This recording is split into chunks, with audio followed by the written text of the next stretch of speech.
प्रेम से बोलिए भागवत भगवान की जय। कृष्ण कन्हैया लाल की जय। जय जय श्री राधे श्याम।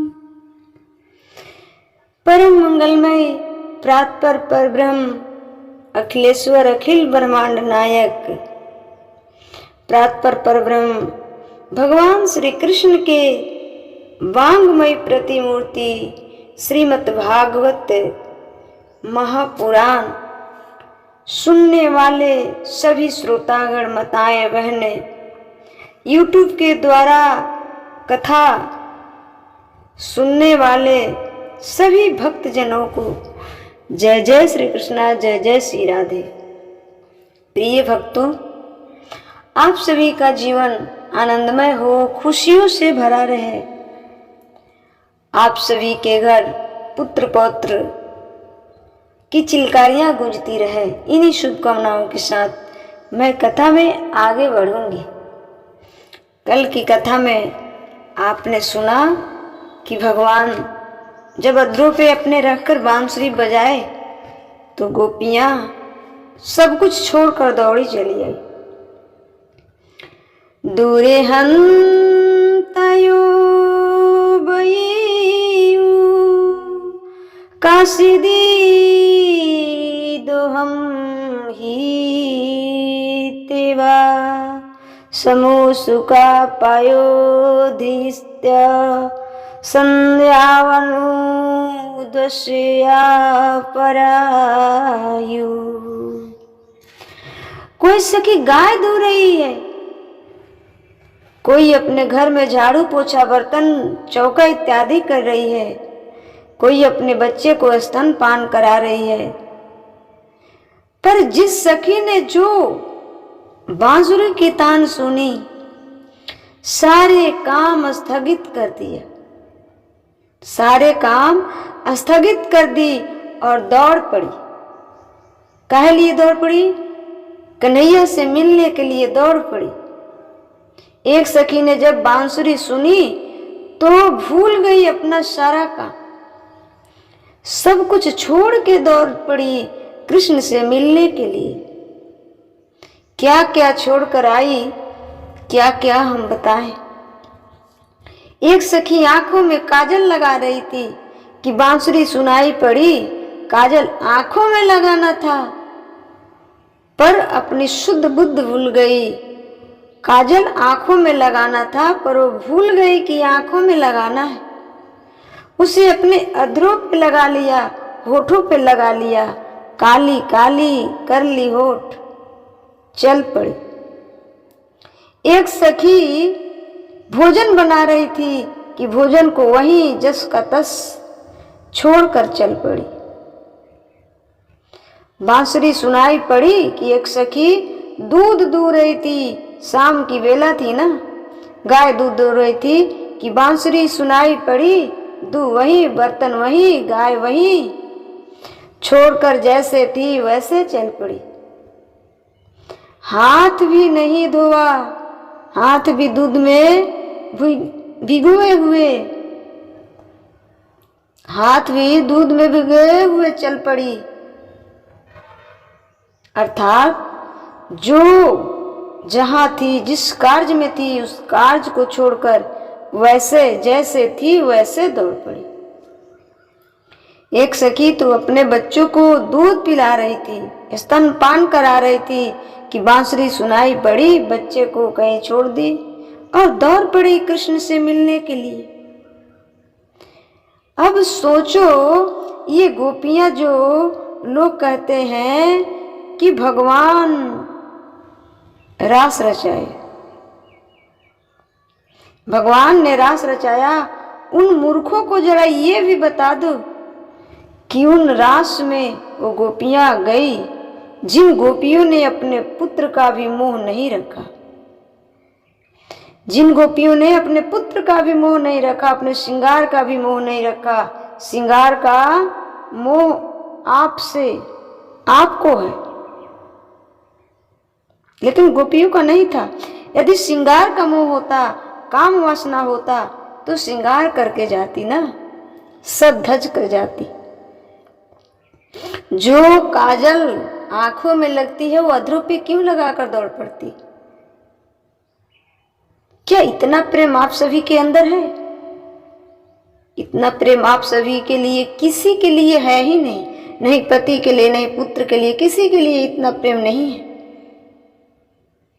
हो ही नहीं सकता है। आप से कोई कहे कि चढ़ा चलना है तो आप जरूर अपनी कंघी वंगी करेंगे, कंघी वंगी करेंगे, जरा शरीर को संवारेंगे तब कहीं घर से निकलते हैं।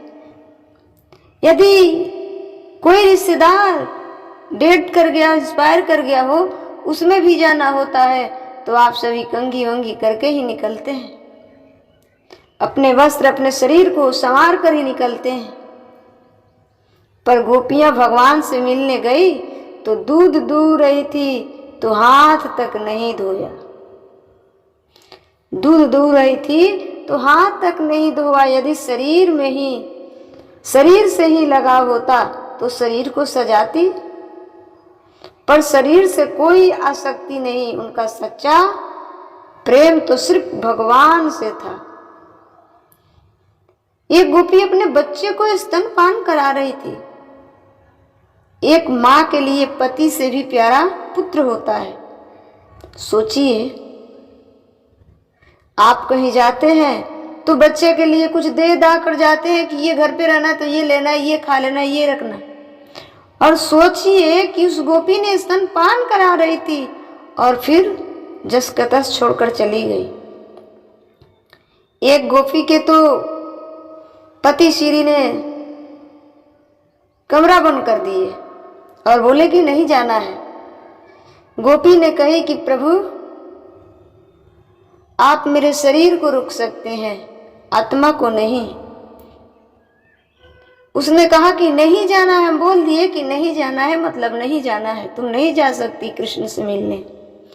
गोपी ने कहा कि प्रभु प्राण निकल जाएंगे, और उसके पति ने कमरा बंद कर दिया। फिर भी देखा तो गोपी भगवान श्री कृष्ण के पास थी। ये था प्रेम गोपियों का। शरीर से आसक्ति नहीं, उनका सच्चा प्रेम तो भगवान से था। ये चीजें हैं, ये चीजें ये बताती है कि गोपियों की आसक्ति शरीर से भी नहीं थी, जबकि आज की स्थिति में, आपकी स्थितियां में ये है कि किसी के मरे में भी लोग जाते हैं तो सजकर जाते हैं। हमारी माताएं तो कई बार ये देखते हैं कि लिपस्टिक बराबर है कि नहीं, लिपस्टिक बराबर है कि नहीं, और जा रहे हैं किसके, कहाँ, किसी के मरे में, है या ना। कंघी ठीक है कि नहीं, कंघी वंगी कर लो, कपड़े वपड़े बदल लो, अच्छी साड़ियाँ निकाल लो, ये अच्छी साड़ी ये पहनकर मरे में जा रहे हैं किसी के। मतलब आपको अपने शरीर को पूरा ध्यान होता है, आपको अपने शरीर का पूरा ध्यान होता है। भाई, जिसको शरीर का ध्यान है वो शरीर पर ध्यान लगाएगा और शरीर का श्रृंगार करेगा। गोपियों को शरीर का ध्यान होता तो ऐसे काहे जाती, ऐसे काहे जाती। ना शरीर का ध्यान, ना तो बच्चों का ध्यान था, केवल भगवान का ध्यान था। ये उच्च कोटि की संत है, उच्च कोटि की प्रेम है, भक्त है। इसलिए अपने से इन गोपियों की तुलना करना ठीक नहीं है। गोपियां कोई समान नहीं है, और उस रास में केवल स्त्री थोड़े थी। भगवान शंकर स्त्री है क्या, भगवान नारद स्त्री है क्या, इत्यादि बड़े बड़े संत भी थे, लेकिन स्त्री बनकर गए थे। कोई आपसे गोपियों की तुलना करने लग जाए तो हमारे कहाँ इतने गुण हैं, हमारे कहाँ ऐसे भाग्य हैं कि हम गोपी की पांव की धूली भी बन जाएं। हमारे कहाँ इतना भाग्य है कि हम गोपी की पांव की धूली भी बन जाएं। क्यों? क्या उनसे हम अपनी तुलना कर लें? उनका प्रेम तो सागर की तरह है, उनका प्रेम तो सागर की तरह है। हमारा प्रेम तो तुच्छ है, हमारा प्रेम तो तुच्छ है, विषय वासना वाला है, लोभ वाला है, मोह वाला है।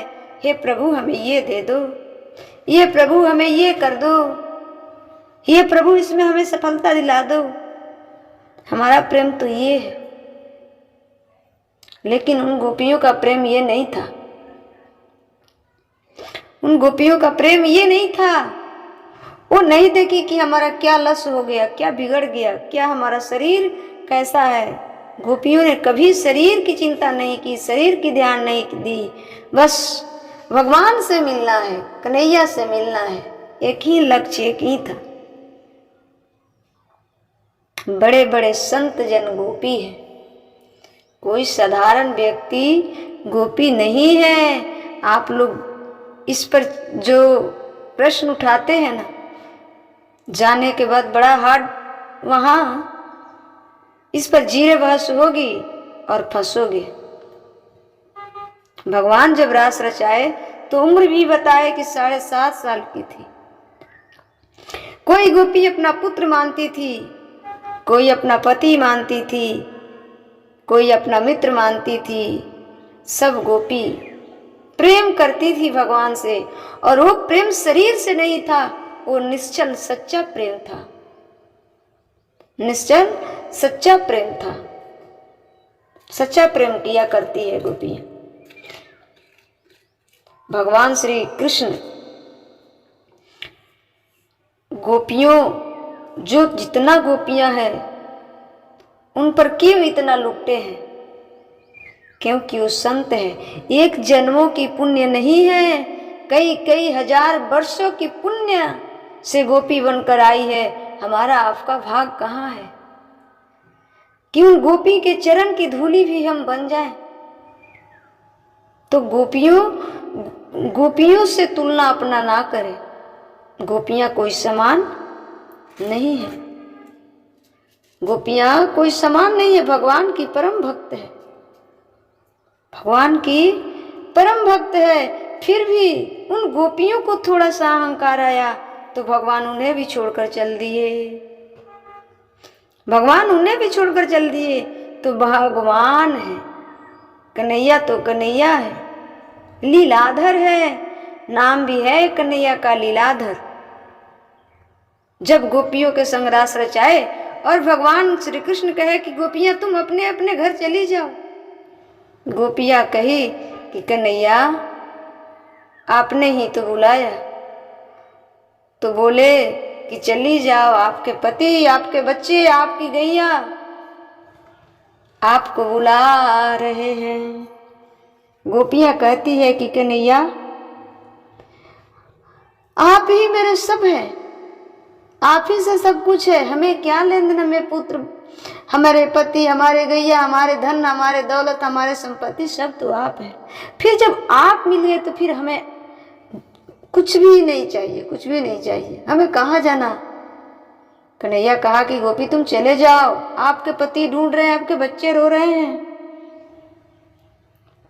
गोपियां कहती है कि कन्हैया ऐसे मत बोल, ऐसे मत बोल। गोपियां जो थी ना, उन्हें शरीर से आसक्ति नहीं था, वो सच्चा प्रेम भगवान से किया करती थी, भगवान का ध्यान था। ये ऊंच कोटि की संत है, इसलिए अपने से इन गोपियों की तुलना करना ठीक नहीं है। कोई अपने से गोपियों की तुलना करने लग जाए तो हमारे कहाँ इतने गुण हैं, हमारे कहाँ ऐसे भाग्य हैं कि हम गोपियों की पांव की धूली भी बन जाएं। क्यों? क्या उनसे हम अपनी तुलना कर लें? उनका प्रेम तो सागर की तरह है और हमारा प्रेम तो तुच्छ है, विषय वासना वाला है। हम लोग को हम लोगों का प्रेम है, हम कितना प्रेम करते हैं भगवान से, जितना प्रेम एक माँ अपने बेटे से करती है ना, एक पति अपने पत्नी से करता है, एक पिता अपने बेटा से करता है, एक व्यक्ति, एक पुरुष, एक स्त्री, आप लोग जितना प्रेम अपने बेटे से करते हैं, अपनी दुकान, अपनी मकान, अपने पैसों से करते हैं, इतना प्रेम सच्ची बताना, दिल पे हाथ रख के, कहीं इतना प्रेम भगवान से है जितना प्रेम एक माँ को अपने बेटे से है? क्या इतना प्रेम भगवान से है? नहीं है। जबकि गोपियों का प्रेम तो देखिए, दूध पीते बच्चे को छोड़कर दौड़ पड़ी। कहाँ हमारे प्रेम को उस प्रेम से कहाँ तुलना किया जा सकता है? करके देख लो ना, करके देख लो। अपने बच्चे को छोड़कर दौड़ पड़ी। धन्य है वो गोपियां, धन्य है उनके प्रेम। गोपियों के प्रेम को प्रणाम बारंबार करती हूँ। मेरी अधिष्ठात्री ये गोपियां अथाह प्रेम भगवान के लिए करती है।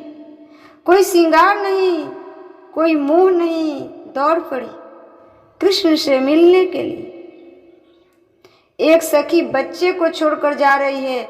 आज के आदमी से हम कहते हैं, साहब तंबाकू छोड़ दो, सिगरेट छोड़ दो, शराब छोड़ दो।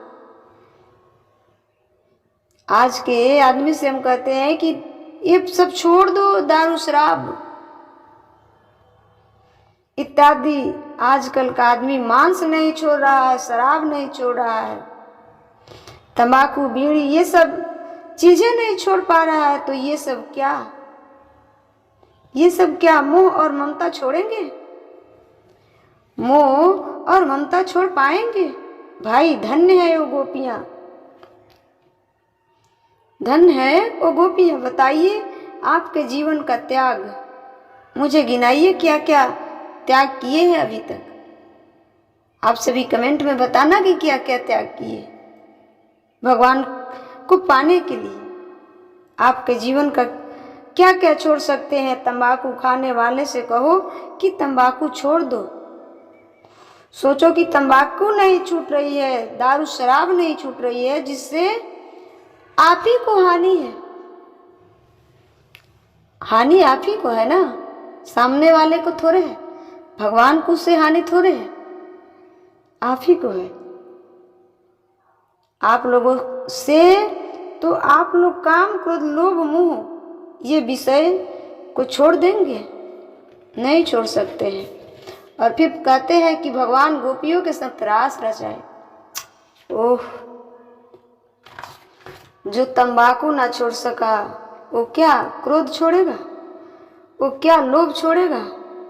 जो शराब ना छोड़ सका वो क्या संसार के विषयों को जीतेगा? हम उससे क्या बात करें साहब? ये बताओ, एक प्रोफेसर, यूनिवर्सिटी के प्रोफेसर प्राइमरी के बच्चे को क्या पढ़ाएंगे? क्या पढ़ाएंगे? एक प्रोफेसर जो कॉलेज के प्रोफेसर है, वो प्राइमरी के बच्चों को क्या पढ़ा पाएंगे? और प्राइमरी के बच्चे समझ भी क्या पाएंगे उनके पढ़ाई को? उसी प्रकार ये जो गोपियां है ना, प्रेम की प्रोफेसर है। क्या है? प्रेम की प्रोफेसर है। इनके आगे उन शराबी, उन तंबाकू पीने वाले, लोभ मोह मद में फंसने वाले की क्या बात रखी जाएगी? कैसे तो तुलना की जा सकती है? एक प्रोफेसर को कहा जाए कि प्राइमरी के बच्चे को पढ़ाओ तो क्या पढ़ाएंगे वो? क्या समझाएंगे? और प्रोफेसर से प्राइमरी के बच्चे समझ भी क्या पाएंगे? नहीं समझ पाएंगे ना। उसी प्रकार एक तंबाकू, एक दारू, शराब, मोह मद नहीं छूटता है तो आप और क्या त्याग सकते हैं? और गोपियों के त्याग देखिए ना कितना बड़ा है। वो संत है अगले जन्म की